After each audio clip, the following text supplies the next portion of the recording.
sa mga taga-OFWs, kahit part-time, you can create wealth, you can create your own economy. Pangatlo, halos lahat kami nag-start part-time. Doc Ed started part-time, Francis M. started part-time, the training team started part-time, you, Roy, also started part-time. So, it's a matter of time management. And pwede mo palang baguhin yung ekonomiya mo, or meaning, you can shape your future by starting today. And pangalawa, para pag-uwi mo, meron kang negosyo na establish.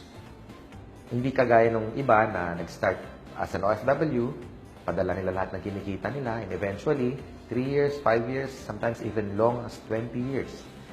Hindi sila nakakaipon dahil lahat napadala sa mga pamilya na nandito sa Pilipinas, which is napunta naman sa mga bayarin, sa tuition fee, which napupunta sa maganda. Kaya lang, yung mga hardworking na nasa ibang bansa, wala silang na-establish na negosyo. Pag uwi nila, wala silang trabaho, wala silang naipon. So, here's FW plus AIM Global, you can start part-time.